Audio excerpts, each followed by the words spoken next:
안녕하십니까. 부동산 신문 읽어주는 공인중개사의 땅사고TV 임동성입니다. 코로나발 깡통주택 리스크 본격화, 일산 대단지 아파트 억대 대출 상환금 요구 폭탄, 이렇게 잘 잡혔습니다. 일산 이부더제니스, 형태는 주상복합 아파트고요. 위치는 경기 고양시 일산 서구 탄현동이고요.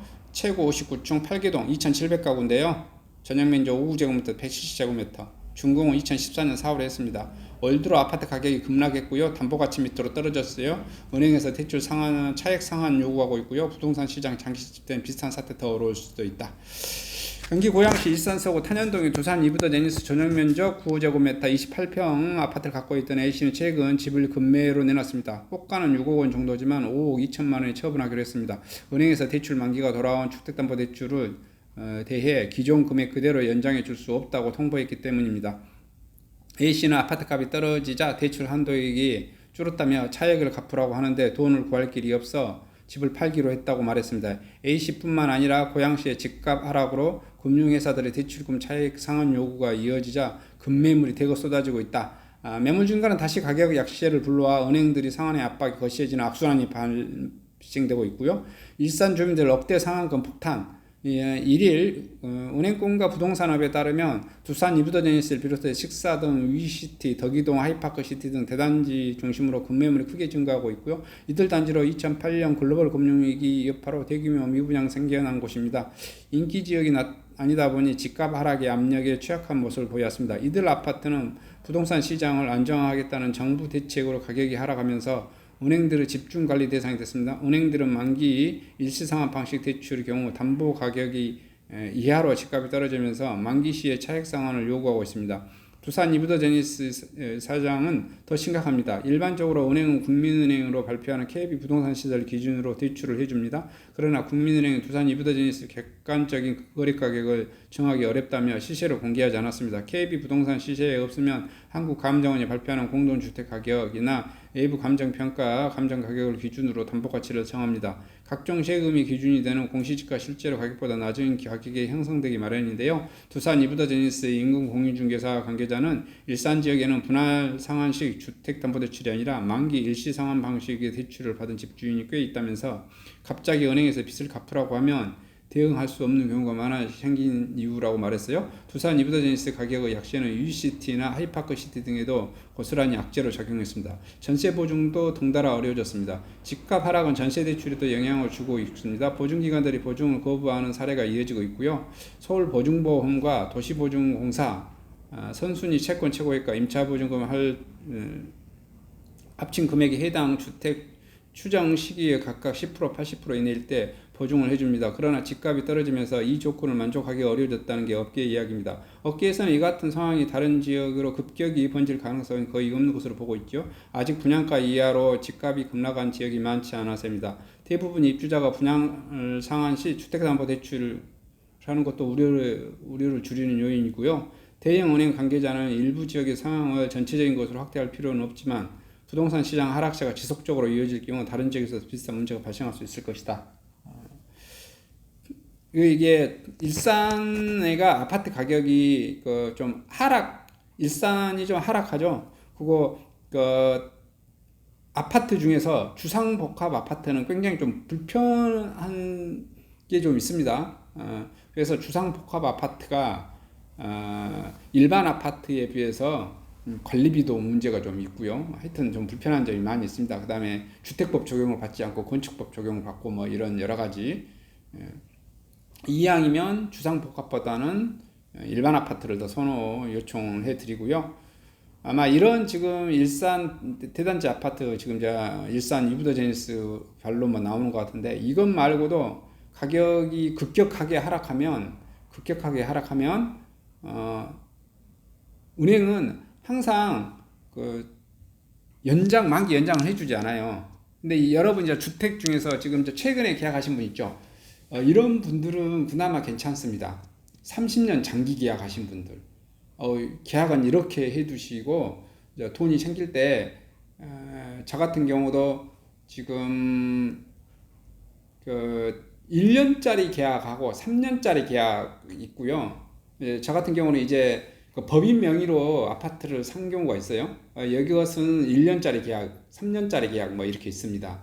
이것을 저 같은 경우는 이제 은행이 갚지 말라고 했었을 때도 일부를 그냥 이것이 예상이 되었어서 이것이 예상된 게 아니라 은행 입장에서는 좀 갚지 않으면 불안하게 생각하죠. 그리고 은행이라는 친구들은 봐봐요. 이 3년 단위를 굉장히 좋아합니다. 은행이라는 친구들은. 왜 그러냐면 담당자가 3년 되면 썰어버리려고 생각해요. 썰어버린다는 게 뭐냐면 내가 만약에 강주은행 수안지점 부지점장이야. 아니면 차장이야. 내가 국민은행 뭐 예를 들어서 명동지점 차장이야. 인사발령이 몇 년 단위로 보통 이루어지죠? 3년 단위예요. 여기서 보험이라든지 보험 얘기가 아니고 그죠? 대출이라든지 이런 게 나오면 뭐 어떤 현상이 벌어지죠? 임동선이가 명동지점이 왔다가 강남지점으로 전보가 되면은 어떻게 돼? 새로 온 홍길동이라는 사람이 예를 들어서 다른 사람 대출 내역을 보고 어떻게 해요? 이거 쓸어버리고 싶겠지. 왜냐면 신규 창출도 해야 되지만 당신 이거 다 일부 싹 다 상환하고 어떻게 새로 대출을 일으키자 이런 식으로 한단 말이야. 자, 아파트가 5억짜리야. 4억 대출했어. 그랬더니 이제 새로 발령받은 대북의 직원이 어떻게 돼? 안전하기 위해서 그 전임자가 했던 대출을 싹 다 갚게 요청하는 거야. 그리고 신규 대출로 3억 5천만 하자. 안전하게. 보통 이렇게 요구해서 한 5천 갚아라 이렇게 요청을 하는 거죠. 근데 내 입장, 고객 입장에서는 이걸 몰라요. 근데 은행의 대북의 직원 입장에서는 봐봐요. 전임자가 했던 거 다 상환시키고 내가 새로 거기 발령받은 내가 은행 직원이라면 임동선이가 은행 직원하니까 새로 대출을 일으키는 거라니까. 그러면서 대출 비용을 줄인다고.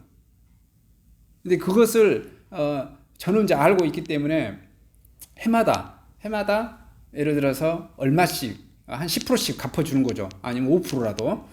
왜냐하면 그것을 서로 윈윈이요. 왜냐하면 새로 온 대북의 직원 내가 뭐냐면 그 사람 하나 실적 해줘야지.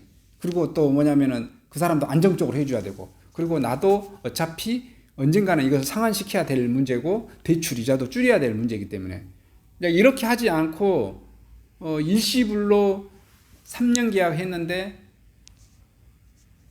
예를 들어서 뭐 2년 계약했는데 2년마다 조금씩 한 10%나 5%씩 갚아놨어요. 그랬으면 괜찮은데 어떻게 돼요?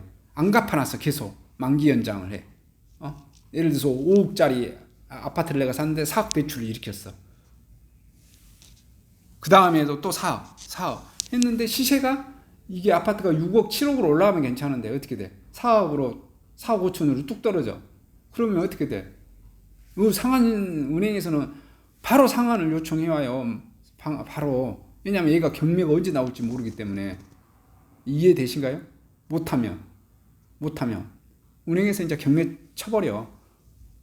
불안하니까 더 떨어질지도 모른다는 생각이기 때문에 대출을 만기 연장을 안 해주지. 그러면 어떻게 돼? 돈이 부족한 나는 헐값에 아파트를 내놓거나 이자를 못 내면 어떻게 된다?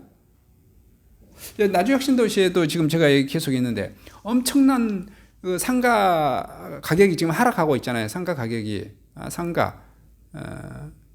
통건물로 가지고 계신 분들 이런 것도 대출 이자보다 임차료가 더 많으면 아무런 문제가 없어. 대출 이자가 예를 들어서 1,000만 원이야. 임차료가 1,050만 원만 돼도 괜찮아. 임차료가 연체 안 되고 계속 들어올 수 있다면. 근데 문제는 어떻게 돼? 대출 이자는 1,000만 원인데 임차료는 700만 원밖에 안 돼. 은행이 다 현금 흐름을 파악하고 있습니다. 그래서 상한이 들어오게 되죠. 엄청나게 압박을 줍니다. 이런 사태가 계속해서 이제 발생될 걸로 되어져요. 일산만 그럴 게 아니라 가격 하락된 이제 지역들은 다 이런 현상이 벌어지겠죠. 아마 이것은 그 현재 문재인 정부가 의도한 거예요. 왜냐하면 가격이 너무 많이 올랐으니까 대출 비율도 좀 줄여라. 그리고 어떻게 해요? 가격도 떨어뜨려서 어떻게 해요? 서민들한테 가격 줘야지. 뭐 이런 거겠죠. 근데 떨어지는 데는 또 떨어지는데 안 떨어지는 데 도리어 더 올라요. 이런 현상도 이제 벌어질 겁니다. 부동산은 지역성이 워낙 강한 상품이기 때문에 이런 급격한 정책에 있어서 망할 인간, 아니 표현이 좀 그렇죠. 망할 곳은 망하고 또 잘 될 곳은 장합니다.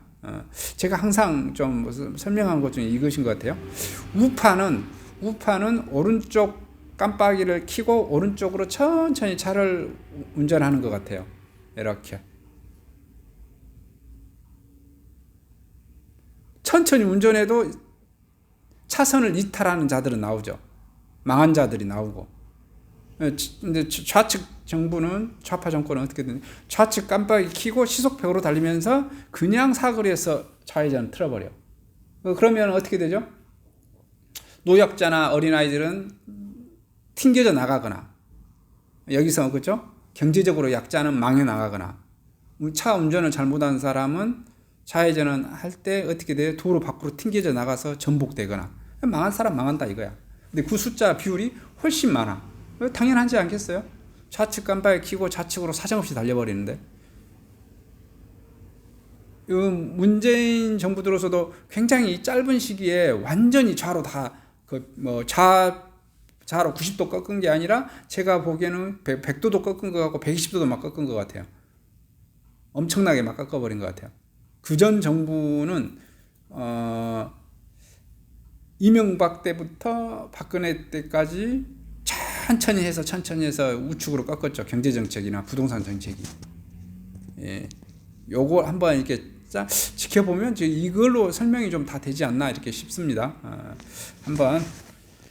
그래서 이렇게 이제 또 깡통 아파트 뭐 이렇게 해서 경매로 나오거나 또 망해서 나오는 그 숫자 비율이 훨씬 더 많겠죠. 돈 많은 사람들이 또 대기하고 있을 겁니다. 주소 가시겠죠. 능력 좋으신 분들, 어차피 돈이 있으신 분들이 더 많은 사람들이 더 가져가시지 않을까 이렇게 생각을 합니다. 이상 영상을 마치도록 하겠습니다. 감사합니다.